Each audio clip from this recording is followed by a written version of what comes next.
আচ্ছা, আমি শুরু করছি ক্লাস 6-এর কোষে দেখি 3 পেজ নাম্বার 58 তৃতীয় অধ্যায়ের 5-এর এর অঙ্কটা। এখানে আবার কি বলা আছে?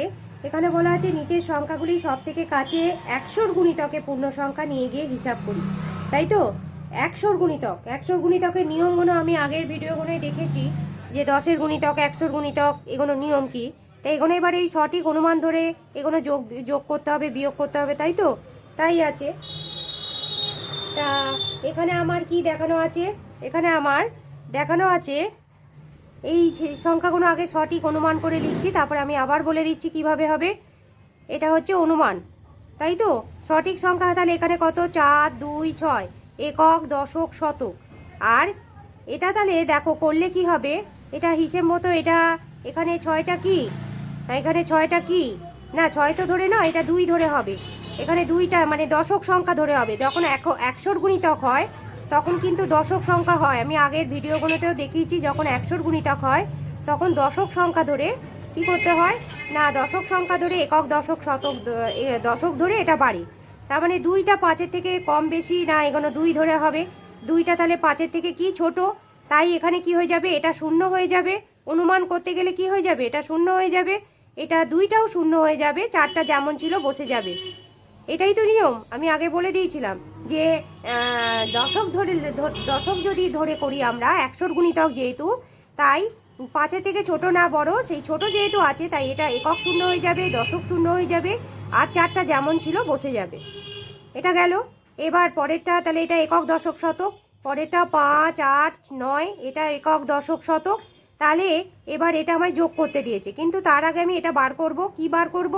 যেহেতু এখানে 8টা 8 দশক ধরে হবে, এখানে আবার বলছি 100 গুণিতকে সবসময় দশক ধরে হয়, ঠিক আছে? এই সংখ্যাটা ধরে হয়, এই দশকটা ধরে হবে।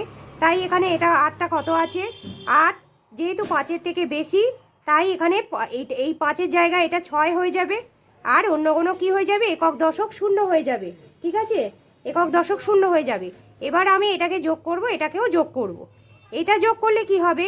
9 আর 6 10, 11, 12, 13, 14, 15, 5 হলো, হাতে 1 আছে, 8 আর 1 9, 10, 11, 11 1 আছে, হাতে 1, 5 আর 1 6, 6 আর 4 10 হলো, ঠিক আছে? তার মানে হচ্ছে তোমার 1015, মানে 1015 এটা বেরোলো, যোগ করে এইটা আমার বেরোলো। আবার আমি এটা যোগ করব, এটা যোগ করলে 0 0 4 6 10 হয়ে গেল। এই অঙ্কটা তার মানে দেখানো হয়ে গেল যে সঠিক সংখ্যা যদি এটা হয় তাহলে এটা হবে অনুমান সংখ্যা। বোঝা গেছে? এই অঙ্কটা এইভাবে দেখিয়ে দিলাম। নেক্সট অঙ্কটা আমি আবার ভেঙে ভেঙে দেখাচ্ছি। এটা হচ্ছে সঠিক আর এটা হচ্ছে অনুমান, যেমন আছে আমি এইগুলো পাশাপাশি লিখলাম। এবার আমাকে দেখাচ্ছে সঠিক সংখ্যা কত। এখানে 6, 5, 3 সঠিক সংখ্যা, একক, দশক, শতক। আচ্ছা, তাহলে এটা করলে কত হবে? এটা যেহেতু 5 ধরে করব, আমরা এই ধরে করব, 5 সমান সমান 5 সমান সমান দিতে হবে, তাই তো? 5টা 5-এর সমান, তাহলে এটা কত হয়ে যাবে? হ্যাঁ, 5টা যেহেতু 5-এর সমান, তাই এটা হবে 0 হবে, এটা হবে, এটা হবে 0, এটা কত হবে? এটা হবে 0, এটা হবে 5টা সমান, তাই এটাও 0 হবে, 3 আর 1 4 হয়ে যাবে, ঠিক আছে? 3 আর 1 4 হয়ে যাবে। হ্যাঁ, আচ্ছা, এবার এখানে দিয়েছে কি 6 আছে, তা এটা যদি এইরকম হয় তাহলে এটা হিসেব মতো এটা 400 হবে। এটা 5 আছে, 5 থাকলেও 1-এর বেশি হয়, ঠিক আছে? 5 থাকলেও কিন্তু 1-এর বেশি হয়। তাহলে এবার এখানে দেখো, এখানে কি হচ্ছে, এটা 4 আছে, 4, 3, 5 এটা যোগ করব, এটা একক, এটা দশক, এটা শতক। আর এটা কত হবে? এটা 5 আছে, এটা দশক ধরে হবে, এটা 3, তার মানে এটা ছোট 5-এর থেকে, তাই এটা 0 হয়ে যাবে একক, এখানে দশকটা 0 হয়ে যাবে, 4 যেমন আছে তেমন থাকবে, ঠিক আছে? কোনো রকম চেঞ্জ হবে না, 4টা চেঞ্জ হবে না। এবার এই দুটো যোগ করব আর এই দুটো যোগ করব। 5 আর 6 কত হলো? 11 আর 1, 5 আর 3 8 আর 1 9, 4 আর 3 7, 791 এটা হলো। আর এটা হবে কত? 0 0 4 4 8 হয়ে গেল। এবার হচ্ছে এটা আবার সঠিক, এটা হচ্ছে অনুমান। আচ্ছা, সঠিক যেটা হচ্ছে সেটা হলো কত? সঠিকটা হচ্ছে এখানে কত? 6, 7, 8 একক, দশক, শতক। আর হচ্ছে 1, 2, 5 এটাও একক, এটা দশক, এটা শতক। এখানেও তাই। 7টা কি আছে? হ্যাঁ, এখানে 7টা কি আছে? 5-এর থেকে বড় আছে, 7টা 5-এর থেকে বড় আছে, তাই এটা কি হয়ে যাবে? 8 0 হয়ে যাবে, 7 0 হয়ে যাবে, 6 আর 1 7 হবে, মানে এখানে একটা বেড়ে যাচ্ছে, এটা দশকটা যেহেতু 5-এর থেকে বড় আছে তাই শতকে 1 বেড়ে যাচ্ছে। এটাতেও তাই, 2টা কি আছে, 2টা আছে 5-এর থেকে, এটা ছোট, তাই এটা কি হয়ে যাবে, একক শূন্য হবে। এটা একক, কিন্তু এটা একক শূন্য হবে, দশক শূন্য হবে, 1 যেমন আছে তেমন বসে যাবে। তাহলে এটা হবে চিহ্নটা বিয়োগ, এটাও বিয়োগ হবে। তা আমি এটা বিয়োগ করে দেখাচ্ছি। এটা কত হবে বিয়োগ করলে? এটা হবে 3, 5, 6, 7, 8, 3। এটা হবে 2, 3, 4, 5, 6, 7, 5 হবে। আর এটা হবে 5। তার মানে এটা কত দাঁড়ালো? এটা দাঁড়ালো 553। এটা করলে কত হবে? 006। তাহলে 553-র কাছাকাছি এটা সংখ্যাটা হচ্ছে 600। এটা হয়ে গেল। এবার এটা হচ্ছে সঠিক, এটা হচ্ছে অনুমান।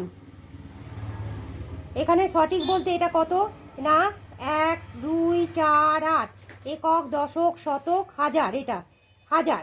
এবার আমাদের দশক ধরেই করতে হবে। তার এখানে কি আছে, দশকটা 4 আছে 5-এর থেকে ছোট, তাই এটা কি হয়ে যাবে, একক শূন্য হয়ে যাবে, দশক শূন্য হয়ে যাবে, 2টা যেমন আছে তেমন থাকবে, 1টা যেমন আছে তেমন থাকবে, তাই তো? আচ্ছা, এটা কত আছে, 4, 3, 2, 9 একক, দশক, শতক, হাজার। তাহলে এবার এটা কত হয়ে যাবে, এটা যোগ হবে। এটা করলে এটা কত হবে, 2টা কি আছে, 2টা 5-এর থেকে ছোট, তাই এটা কি হবে, 2টা যেহেতু 5-এর থেকে ছোট তাই এটা কি হবে, 2 যেহেতু 5-এর থেকে ছোট, একক হবে 0, দশক হবে 0, 3 যেমন আছে বসে যাবে, 4 যেমন আছে বসে যাবে, তাই তো? 4 যেমন আছে তেমন বসে গেল। এবার আমি এটা যোগ করব, এটাও যোগ করব। এটা যোগ করলে কত হবে, 9 আর 9 18, এটা 17, 7 হবে। হাতে 1 আছে, 4 1 3, 2 আর 3, 4 আর 3 7 হবে, 4 আর 3 7 হবে, আর 3 2 5 হবে, আর 4 1 5 হবে। 5 5 7 7, 5 5 7 7, এটা হয়ে গেল। আর এটা করলে কত হবে, 0 হবে, 3 হবে, 3 আর 2 5 হবে, 4 1 5 হবে, 5500 হবে। ঠিক আছে, হলো?